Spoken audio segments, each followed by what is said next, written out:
बिस्मिल्लाहिर्रहमानिर्रहीम। अस्सलाम वालेकुम। हकीकत टीवी साइंस एंड हेल्थ में खुश आमदीद। ईरान इस वक्त जो अटैक कर रहा है वो अमेरिका के कंट्रोल से हो गया है भाई। अमेरिका ने पैगाम दिया है कतर को और दीगर ममालिक को। पैगाम क्या है? पैगाम ये है कि उन्होंने कहा है कि ईरान से कहें टेम्परेरी वक्ती तौर पर आप हमारे साथ सीज फायर कर लें। जो मुआहदा मैंने सिग्नेचर किया था वो ही मुआहदे पर अमल कर लेते हैं और डिस्कशन बढ़ा लेते हैं, लेकिन आप इसमें यमन को भी शामिल कर ले कि यमन अटैक नहीं करेगा। यमन को भी शामिल कर ले, वो भी अटैक नहीं करेगा। और ये वो तब हुआ है जब ईरान ने पिछले चंद दिनों में अमेरिका के फौजी जहां पर थे उन शेल्टर्स को उड़ा दिया, हैंगर्स को उड़ा दिया और बड़ी तादाद में फौजी मारे गए, जख्मी हुए, जनाजे उनके पहुंचे, ताबूत पहुंचे। वॉल स्ट्रीट जर्नल ने खबर ब्रेक की कि इतने लोग मरे हैं कि छुपा रहे हैं।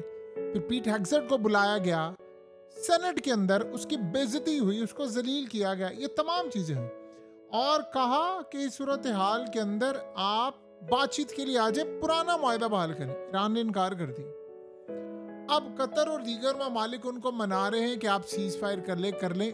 अब आप जरा समझिए क्या है। देखिए, सऊदी अरब अपना तेल अपनाए हॉर्मस और रेड सी, बाबल मंदब वाली साइड, दो साइड से भेजता था।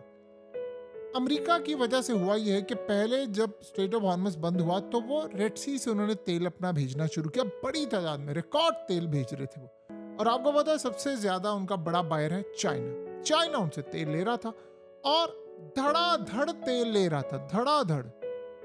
जो असल कहानी है कि चाइना उनसे तेल ले रहा था, लेकिन ले रहा था धड़ाधड़।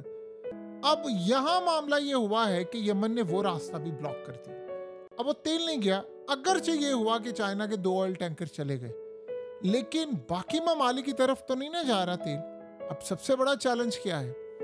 हर मुल्क अपना अपना ऑयल टैंकर भेजता है। मैंने कहा हमने जाने दी, सिर्फ उन्होंने अभी तक चाइना को जाने दी। चाइना इसलिए, चाइना का इन्फ्लुएंस है ईरान के ऊपर। ईरान जो कहेगा यमन के उसकी वही कहेंगे।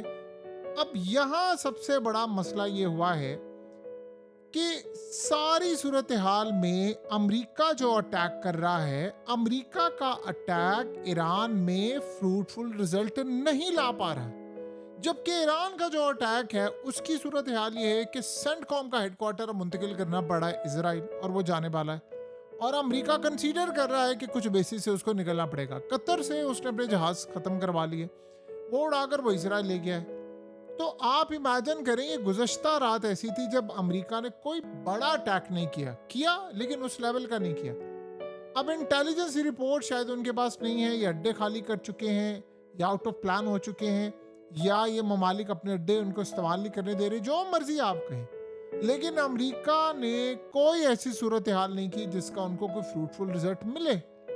अब मसला यहाँ पर यह हुआ है कि हर स्क्रिप्ट जो इन्होंने लिखा हुआ है वो पिटता जा रहा है। देखिए, ईरान को पता था कि ये दूसरी मर्तबा हमसे जंग करेंगे, और ये भी पता था कि जब ये दूसरी मर्तबा करेंगे तो ये लंबा अरसा जारी नहीं रख सकेंगे।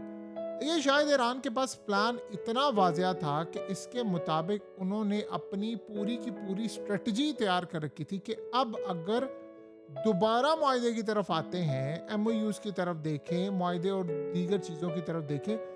मुआहदा ये है कि जी यूरेनियम आप हमें दे दें, फलाना कर दें, ये कर दें। वो कह रहे हैं कि पहली बात, अपनाए ऑनवर्स अब हमारा है, ये लाइफ टाइम रहेगा। दूसरी सूरत है, अगर तेल बिकेगा तो सबका बिकेगा। ये ही नहीं हो सकता कि ईरान का तेल ना बिके और बाकियों का जाए। ये नहीं होगा ईरान पर पाबंदियां लगी रहे और बाकी अपना तेल बेचते रहे ना, ये नहीं हो सकता। हमारे पास भी तेल है, गैस है, या तो हमारा भी बिकेगा और सबका बिकेगा, नहीं बिकेगा तो किसी का भी नहीं बिकेगा। ये अब सूरत हाल है। अब अमेरिका को ये बात समझ नहीं आ रही। दूसरी बात, ईरान ने किया क्या है, उनके मिसाइल खत्म हुए। ऐसा लग रहा है कि अमेरिका के खिलाफ कोई बड़ी गेम खेली गई है। ईरान में अमेरिका और इजराइल के बड़े एजेंट थे। अमेरिका ने पिछले 12 दिनों में जो अटैक किया है, इतने खतरनाक अटैक थे कि अमेरिका के इतने मिसाइल तबाह हुए, इतने मिसाइल मारे उन्होंने।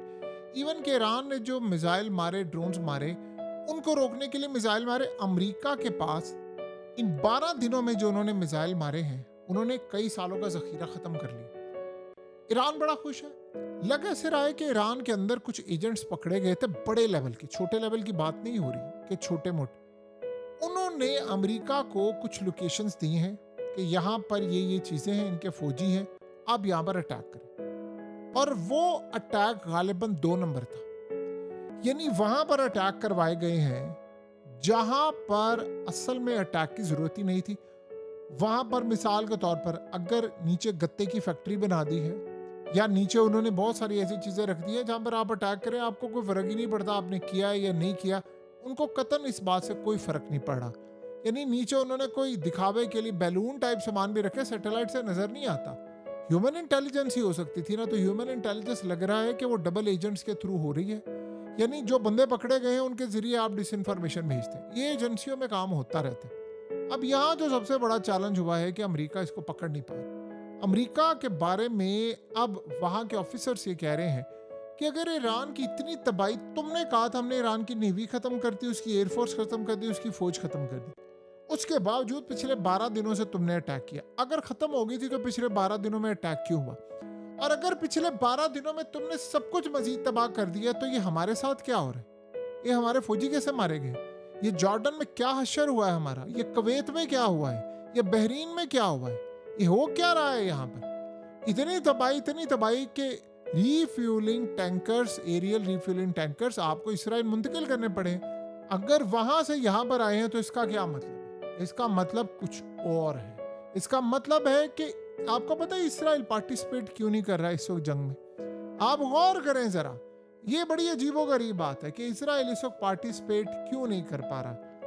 अमेरिका ने इसराइल को कहा है कि अगर तुमने इसमें स्ट्राइक किया तो जो हमारे एसेट्स हम मिडल ईस्ट से उठाकर इसराइल मुंतकिल करें, ये वहां पर भी अटैक शुरू हो जाए और वहां पर भी तबाही हो जाएगी, क्योंकि अब ईरान के मिसाइल रुक नहीं पा रहे। और अगर यहाँ पर ये ना रुके तो हमारी तबाही बड़ी पक्की है, तो हमारे एसेट्स तबाह हो जाएंगे, हम यहाँ नहीं रुक सकते। लिहाजा इस सूरत हाल में तुमने अभी अटैक नहीं करना। वो तड़प रहा है कि मैं ज्वाइन करूं, क्योंकि उसके बाद तो फिर लंबी जंग है।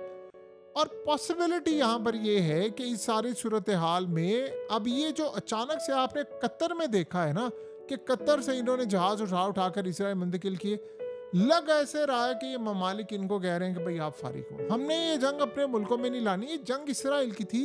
आप जाने, देखिए मिसाल के तौर पर अगर इस खित्ते के अंदर अमेरिका के अड्डे इस्तेमाल नहीं होते तो फिर जंग किसकी है? फिर है अमेरिका की, इजराइल की और ईरान की।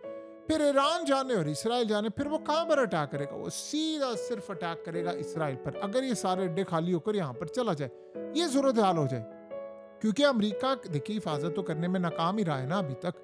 तो ये असल में एक बहुत बड़ा चैलेंज है, बहुत बड़ा चैलेंज है, इतना बड़ा चैलेंज है कि जिसका तस्वुर भी नहीं किया जा सकता। तो अब ये सूरत हाल तो आपको बहरहाल सामने नजर आती है, आपको समझ भी आती है।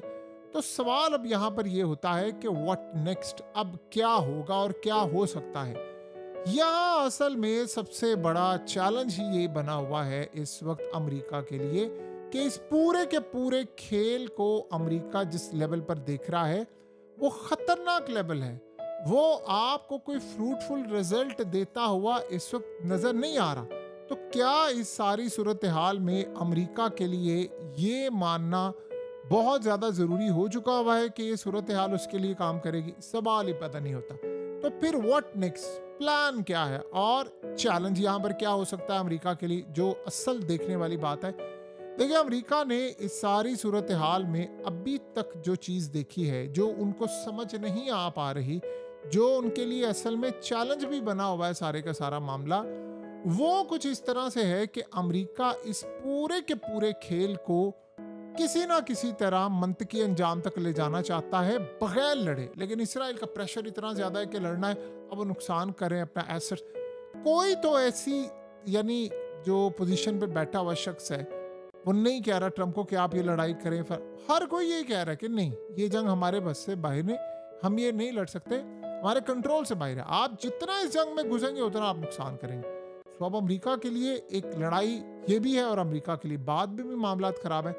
अब देखना यह है कि अगले कुछ अरसे के अंदर क्या होने वाला है और इस सारी पोजीशन में अमेरिका कहां पर खड़ा है। टाइम बहुत कम है अमेरिका के पास, डिसीजन लेने हैं, उसको फैसला करना है, पूरा वर्ल्ड इनको देख रहा है और लोग तंग आ चुके हैं। असल कहानी है, अब लोगों की बस हो चुकी है। जितनी देर तक आप ये काम करेंगे उतना ही ज्यादा मामला इनका खराब से खराब तर होता जाएगा। लेट्स सी अब क्या होता है और कैसी सूरत हाल पैदा होती है। लेकिन अमेरिका का इस गिड़गिड़ाना कि आप दोबारा मैं तैयार हूँ सीज फायर कर लें, ईरान ने इनकार कर दिया, ये असल में अमेरिका का वो लेवल नहीं रहा जो होता था। हकीकत टीवी साइंस एंड हेल्थ की इस वीडियो के नीचे कमेंट ज़रूर कीजिए, अपनी राय का इजहार ज़रूर करें और इस वीडियो को हर जगह शेयर करते हुए चैनल को सब्सक्राइब ज़रूर करें।